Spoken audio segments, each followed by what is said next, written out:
Hello friends, welcome to our YouTube channel Newton classes learn in simple way by Kapadia sir. Hello friends, तो आज हम क्या देखेंगे, स्थिर विद्युत विभव तथा धारिता का उदाहरण 2.3 एंड 2.4।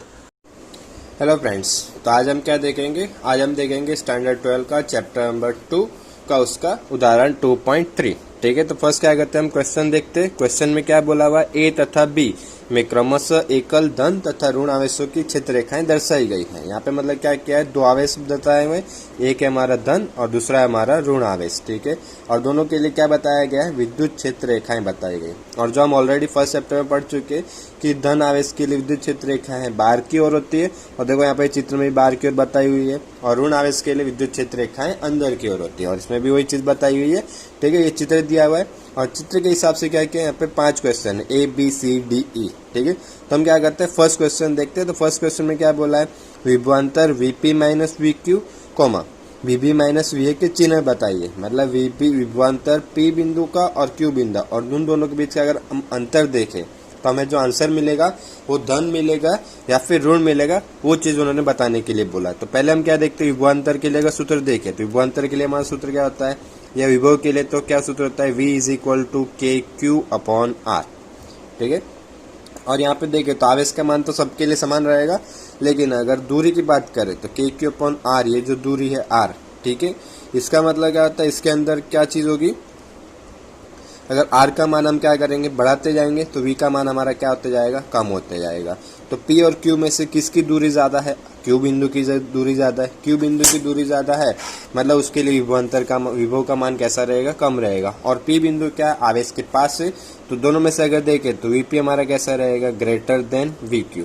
मतलब Vp ग्रेड ज्यादा है और Vq कम है, और ज्यादा में से अगर हम कम माइनस करेंगे तो हमारा आंसर कैसा आएगा, धनात्मक आएगा। ठीक है, और इसके लिए देखें तो फर्स्ट हमारा आंसर क्या आ रहा है, क्यों, चूंकि V proportional to 1 upon R, वही चीज मतलब 1 अपॉन आर, मतलब R बढ़ेगा तो V कम होगा, और R अगर कम हो रहा तो V क्या होगा, बढ़ेगा। तो Vp ग्रेटर देन Vq है, इस प्रकार Vp माइनस Vq में कैसा मिलेगा, धनात्मक मिलेगा। ठीक है, और उसी के दे देखे तो अगर यहाँ पे Vp का मान ज्यादा हो रहा है,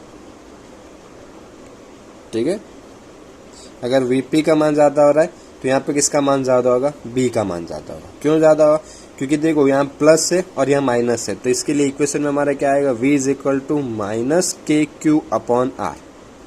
आंसर तो A का ज्यादा मिलेगा, लेकिन B का आंसर हम क्या कर सकते, ज्यादा कर सकते। जैसे मान लेते हैं कि अगर A की बात करें तो A का आंसर हमें मिलेगा -2, और B की बात करें तो B का आंसर कम मिलेगा, लेकिन कितना आएगा, -1। लेकिन माइनस में अगर हम देखते हैं तो -1 ज्यादा होता है कि -2 ज्यादा होता है, -1 ज्यादा होता है। ठीक है, लेकिन माइनस होगा, इसकी वजह से कौन सा कंसीडर करेंगे, B। मतलब हमारा आंसर क्या आएगा, VB ग्रेटर देन VA। मतलब B का मान ज्यादा है A की तुलना में, तो VB माइनस VA करेंगे तो इसका मान भी हमें कैसा मिलेगा, धनात्मक मिलेगा। ठीक है,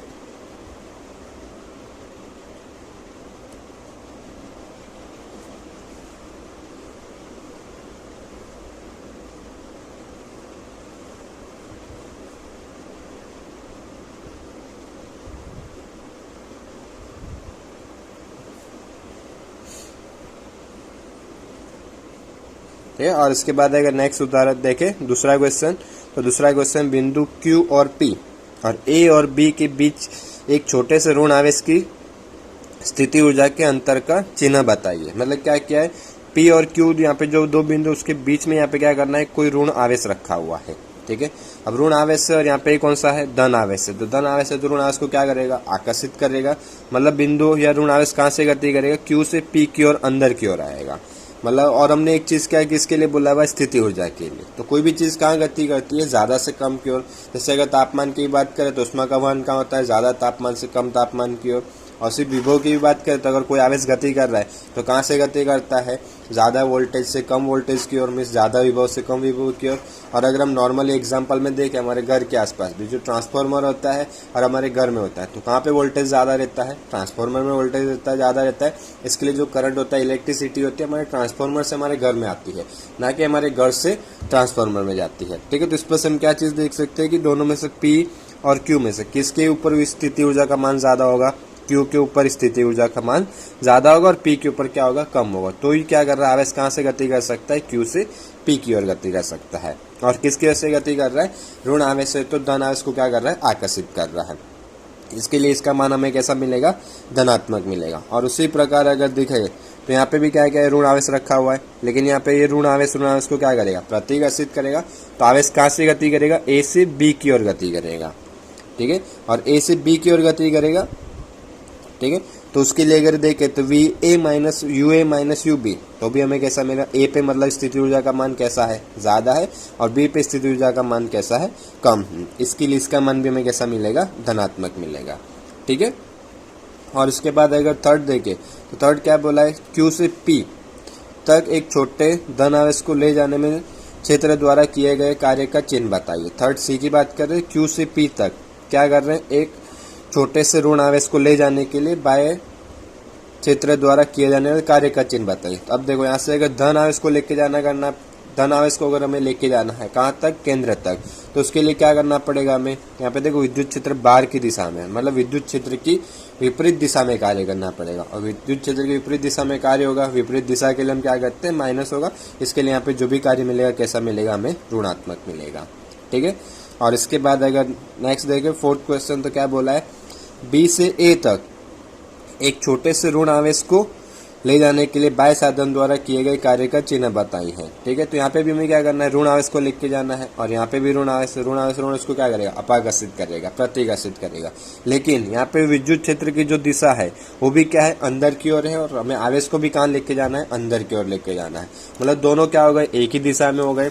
तो दोनों एक ही दिशा में, तो हम वहाँ पे क्या नहीं करेंगे? माइनस नहीं लेंगे। इसके लिए यहाँ पे जो भी कार्य मिलेगा, कार्य हमें कैसा मिलेगा? धनात्मक मिलेगा, ठीक है। ये हो गया डी वाला, ठीक है। और इसके बाद अगर लास्ट क्वेश्चन देखें ई, फिर क्या बोला है? बी से ए तक जाने में क्या? एक छोटे से बी से ए तक जाने में, मतलब कहाँ से? बी से ए तक जाने में एक छोटे से ऋण आवेश की गति ऊर्जा बढ़ेगी या घटेगी? अब देखो तो यहाँ पे गति ऊर्जा की बात करें तो गति ऊर्जा के लिए क्या होगा?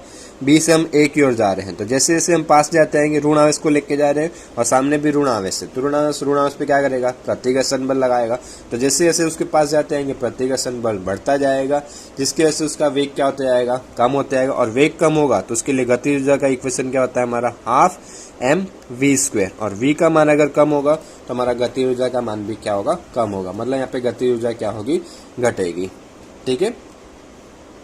और कोई डाउट हो तो आप कमेंट कर सकते हैं,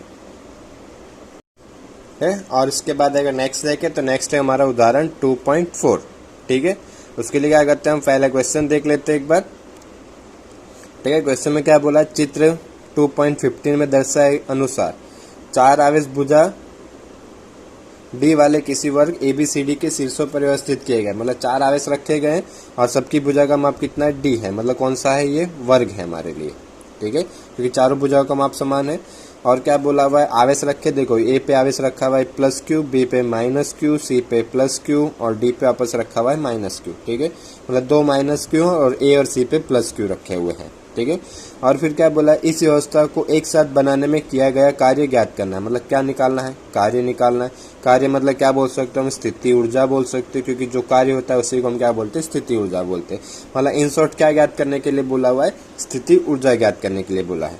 और क्या बोला है? किसी कोई आवेश Q0 को वर्ग के केंद्र पर लाया जाता है और चारों आवेशों अपने शीर्षों पर दृढ़ रहते हैं। तो ऐसा करने के लिए कितना अतिरिक्त कार्य करना पड़ता है? फिर क्या करेंगे? पहले इन चारों को यहाँ पे व्यवस्थित करने के लिए जो कार्य होगा वो ज्ञात करना है। और चारों को व्यवस्थित करने के बाद फिर हमें क्या करना है? यहाँ पे जो केंद्र पे दूसरा आवेश जो Q0 लेके आए इसको लाने के लिए जो कितना एक्स्ट्रा कार्य करना पड़ता है वो भी ज्ञात करना है। मतलब यहाँ पे 2 कार्य ज्ञात करने हैं, ठीक है। और इसके लिए देखो मैं थोड़ा सा एक बता देता हूँ। कार्य मतलब मैं स्थिति ऊर्जा ज्ञात करनी, तो स्थिति ऊर्जा कैसे ज्ञात करेंगे? स्थिति ऊर्जा के लिए जैसे मैंने कल सूत्र बताया था, क्या था हमारा सूत्र? U = KQ1 Q2। तो इसके लिए क्या होगा? दोनों के बीच की दूरी R12। तो ऐसे यहाँ पे क्या करेंगे? 2 आवेशों का हम युग्म बनाएंगे। तो यहाँ पे अगर युग्म की बात करें तो यहाँ पे टोटल कितने युग्म बनेंगे? पहले हम वो चीज़ देख लेते हैं और उसके बाद क्या करेंगे? इक्वेशन स्टार्ट करते हैं, ठीक है। उसके लिए अगर हम देखें तो पहले क्या हो जाएगा? इन दोनों का एक युग्म बनेगा UAB, तो इन दोनों के लिए एक स्थिति ऊर्जा मिलेगी। फिर इन दोनों के लिए एक स्थिति ऊर्जा मिलेगी, फिर इन दोनों के लिए एक स्थिति ऊर्जा मिलेगी और एक इन दोनों के लिए स्थिति ऊर्जा मिलेगी। टोटल कितनी हुई? 4, ठीक है। और इसके अलावा अगर दूसरी चीज़ देखें तो क्या मिलेगी हमें? यहाँ पे अब A और C के लिए भी एक युग्म बन सकता है, फिर डी और बी के लिए भी क्या बनेगा, एक गुण बनेगा। मतलब टोटल कितनी 6 स्थिति ऊर्जा हमें ज्ञात करनी पड़ेगी। और सबके लिए क्या चाहिए होगा, सिर्फ हमें दूरी चाहिए और दूरी ज्ञात करनी, बाकी हमें क्या आवेशों का तो मान दिया हुआ है। ठीक है, चलो तो ये स्टार्ट करते हैं हम। ठीक है, चलो तो पहले हम क्या करेंगे, पहले हम बनाते हैं चित्र जो क्वेश्चन में दिया हुआ है। क्वेश्चन में क्या दिया हुआ है, एक वर्ग दिया हुआ है। ठीक है, तो यहाँ पे एक वर्ग बना देते हैं। ये हो गया हमारा वर्ग, और वर्ग के लिए नाम दे देते हैं। ये हो गया हमारा ए, ये हो गया बी, सी और डी। ठीक है, और आवेश कौन कौन से रखे हुए हैं, ए पे रखा हुआ है प्लस क्यू, बी पे रखा हुआ है माइनस क्यू, और सी पे वापस प्लस क्यू, और डी पे है माइनस क्यू। ठीक है, और सबके लिए दूरी कितनी है, डी है। देखो, एक तो तरीका मैंने जो बताया था अभी 6 अलग अलग स्थिति जो ज्ञात करके वैसे भी कर सकते हो, या फिर दूसरा एक तरीका है जैसे हमने थियरी में पढ़ा था। थियरी में हमने क्या पढ़ा था, किसी भी आवेश को क्या करते हैं हम अनंत दूरी से लेके आते हैं। तो इसमें क्या करेंगे, पहले हम ए वाले आवेश को लेके आए, फिर बी वाले आवेश को लेके आए, फिर सी वाले आवेश को लेके आए, फिर क्या किए डी वाले आवेश को लेके आए। ठीक है, तो उनके लिए सबके लिए क्या करना पड़ा, अलग अलग कार्य करना पड़ा। तो जैसे हमने कल देखा था, तो फर्स्ट हम क्या कर रहे हैं, ए वाले आवेश को जब अनंत दूरी से यहाँ पे लेके आए थे, तो यहाँ पे कोई भी आवेश था, मतलब सबसे पहले हम ए को लेके आ रहे हैं, और ए को लेके आ रहे सबसे पहले, मतलब उसके पहले यहाँ पे कोई भी आवेश नहीं था, मतलब उसके लिए स्थिति ऊर्जा का मान क्या कर सकते हैं हम, 0 कर सकते हैं। वो कैसे, वो भी चीज़ मैंने बताई थी। तो जैसे अगर लिखना हो तो क्या लिख सकते हैं, U A is equal to, सूत्र क्या होता है स्थिति ऊर्जा के लिए, Q into V, Q into V, V मतलब विभव। तो जब यहाँ पे पहले कोई आवेश ही नहीं था तो किसी का विभव उसके ऊपर लगेगा नहीं। ठीक है, तो इसके लिए विभव का मान यहाँ पे क्या हो जाएगा, पहले कंडीशन के लिए अगर देखें तो 0, तो इसके लिए V का मान 0 रखोगे तो यू ए का मान भी हमारा यहाँ पे क्या हो जाएगा, 0। ठीक है, अब हम क्या कर रहे हैं, दूसरे आवेश को लेके आ रहे हैं। कौन से आवेश को, बी वाले पे जो माइनस क्यू आवेश है। ठीक है, और जब बी वाले आवेश को लेके आ रहे हैं तो उसके ऊपर विभव कौन लगाएगा, पहला वाला आवेश। ठीक है, तो उसके लिए अगर हमें सूत्र लिखना हो तो उसके लिए सूत्र क्या हो जाएगा हमारा, यू बी, आवेश कौन सा है माइनस क्यू, और उसके ऊपर विभव कौन लगाएगा, ए वाला, क्योंकि ए वाला बी है, पहले कोई नहीं था, तो इसके ऊपर क्या लिख देते हैं, वी ए। ठीक है, और अब विभव ए हमें क्या ज्ञात करना पड़ेगा, तो इन दोनों के बीच की अगर दूरी देखें तो ये दूरी हमारी कितनी है, डी है। ठीक है, तो इसके लिए अगर सूत्र लिखे तो क्या हो जाएगा हमारा, U B is equal to minus Q, और वी ए के लिए सूत्र लिखना हो, इस बिंदु के लिए लिखना है, तो इसके लिए क्या आ जाएगा, के, इसका आवेश क्यू, और दोनों के बीच की दूरी कितनी है, डी। तो इसके लिए अगर फाइनली देखें तो यू बी हमारा कितना हो जाएगा, minus Q into Q, Q square upon D. ये हो गया हमारा बी के लिए। ठीक है, और उसी प्रकार अब क्या करेंगे हम, थर्ड सी के लिए करेंगे। और सी के लिए अगर हम करें तो सी के लिए जब करेंगे तो उसके लिए क्या करेगा, बी वाला भी विभव लगाएगा और ए वाला भी उसके ऊपर विभव लगाएगा। ठीक है, तब करते हैं सी के लिए। तो सी वाले के लिए अगर सूत्र देखें तो सूत्र क्या आएगा हमारा, यहाँ पे लिख देते हैं यू सी, आवेश कौन सा लेके आ रहे हैं, प्लस क्यू वाले को, तो क्यू, उसके ऊपर विभव कौन कौन लगा रहा होगा, A plus V B, means B वाले का भी कुछ ना कुछ विभव लगेगा और ए वाले का भी कुछ ना कुछ विभव लगेगा। ठीक है, तो इसके लिए अगर हम क्या करते हैं, पहले ए वाले का बी वाले का विभव की बात करें तो उसके लिए दूरी डी है, लेकिन ए से सी की हमें दूरी नहीं पता है, तो हमें क्या करना पड़ेगा, ए से पहले सी की दूरी ज्ञात करनी, और ए से सी की दूरी ज्ञात करने के लिए यहाँ पे अगर हम देखें तो एक लाइन बना देते हैं, ये चीज़ होगी। और यहाँ पे अगर हम देखें तो पाइथागोरस जैसा बन रहा है, पाइथागोरस का नियम लगा सकते हैं क्योंकि समकोण त्रिभुज है। तो इसके लिए अगर हम देखें तो समकोण त्रिभुज से क्या करते हैं, हम ए सी ज्ञात कर लेते हैं। इसके लिए हमारा सूत्र क्या आएगा, A C square is equal to A B square plus B C square. A B हमारा कितना है, डी का स्क्वायर, बी सी भी हमारा कितना है, डी का स्क्वायर, और ए सी हमें क्या करना है, ज्ञात करना है। तो D square plus D square क्या हो जाएगा, 2d स्क्वायर। ठीक है, स्क्वायर और स्क्वायर इस साइड जाएगा तो क्या हो जाएगा, अंडर रूट, तो ए सी इज इक्वल टू हो जाएगा √2, और स्क्वायर स्क्वायर यहाँ पे कैंसिल, तो हमारा ए सी का मान कितना हो जाएगा, √2d। ठीक है, और अब यहाँ पे हम क्या करते हैं, यू सी ज्ञात करते हैं, और यू सी ज्ञात करें तो ठीक है, देखते हैं यू क्या हो जाएगा, क्यू। अब वी ए के लिए क्या हो गया, देखें तो आवेश कौन सा है, धन है, तो के क्यू, और ए से सी की दूरी कितनी निकाली हमने, √2d प्लस, फिर क्या करेंगे, बी के लिए देखें तो बी के लिए हमारा आवेश कौन सा है, ऋण, तो इसके लिए क्या करेंगे, माइनस क्यू अपॉन दूरी कितनी होगी बी से सी की, डी। ये हो गया हमारा कंप्लीट। तो इसके बाद क्या करेंगे, हम काउंस ओपन करते हैं, तो यू सी के लिए अगर देखें तो Q into Q, Q square, तो के क्यू स्क्वायर अपॉन √2d। ठीक है। और यहाँ पे प्लस इंटू माइनस ये हो जाएगा माइनस, फिर ये काउंस ओपन करें तो इसके साथ मल्टीप्लाई होगा, तो के Q into Q, Q square upon क्या हो गया डी। ठीक है, बस अभी को इतना ही रखते, इसको भी सॉल्व नहीं करते, सॉल्व हम सबको लास्ट में एक साथ करेंगे। ठीक है, अब किसके लिए करना है, डी के लिए। अब जब हम डी वाले को लेके आएंगे तो उस पर क्या होगा, ए वाला भी लगा रहा होगा, बी वाला भी लगा रहा होगा, सी वाला भी क्या कर रहा होगा, कुछ ना कुछ विभव लगा रहा होगा। ठीक है, और हमें बी और डी की अब दूरी ज्ञात करने की जरूरत नहीं है, क्योंकि जितनी ए और सी की दूरी उतनी की दूरी किसकी होगी, बी और डी की होगी। वो भी कैसे कर सकते हैं, ऐसे पाइथागोरस से हम निकाल सकते हैं। ठीक है, तो देखो, तो उसके लिए क्या करते हैं, हम पहले यू डी के लिए क्या करते हैं, सूत्र लिखते हैं। तो यू डी के लिए अगर हम सूत्र लिखें तो U D is equal to क्या हो जाएगा, हमारा आवेश कौन सा है, माइनस क्यू, विभव किसका किसका लगेगा, ए का प्लस बी का प्लस सी का। ठीक है, तो माइनस क्यू का माइनस क्यू। ठीक है, देखो वी ए के लिए अगर ए से डी की दूरी देखें तो कितनी है, डी, तो आवेश कौन सा है, ए वाले पे क्यू, प्लस क्यू है, तो इसके लिए हो जाएगा के क्यू और दूरी हो गई डी। और बी से डी की दूरी जितनी कितनी होगी, जितनी ए से सी के लिए थी, ए से सी की दूरी कितनी थी, √2d, तो बी से डी की दूरी भी कितनी हो जाएगी हमारी, √2d। ठीक है, लेकिन आवेश कौन सा है यहाँ पे, माइनस है, तो इसके लिए माइनस के क्यू और दूरी कितनी हो जाएगी, √2d। ठीक है, प्लस अब सी के लिए देखें तो प्लस, और सी के लिए कितना हो जाएगा हमारा, के क्यू, और डी से सी की दूरी भी देखें तो हो गई हमारी डी। ठीक है, अब कुछ नहीं करना, इसको सॉल्व करते हैं। तो इसके लिए अगर देखें तो यू डी के लिए हमारा हो जाएगा, क्या करेंगे, काउंस ओपन करेंगे तो Q into Q minus K Q square upon D, minus into minus plus K Q square upon √2d, minus into plus minus K Q square upon D. ठीक है, अब चारों के लिए मिल गया हमें, तब फिर क्या करेंगे, हम चारों को सिर्फ क्या कर देते हैं, योग करेंगे। ठीक है, ठीक है, तो फाइनली हमारा सूत्र क्या हो जाएगा, हमारा सूत्र होगा u इज इक्वल टू क्या होगा, U A plus U B plus U C plus U D. ठीक है, और देखते हैं हम अलग अलग बारी बारी से। तो फर्स्ट क्या करें, अगर u के लिए देखिए, यू ए के लिए हमारा मान कितना आया, 0, और b के लिए कितना आ रहा है, minus K Q square upon D.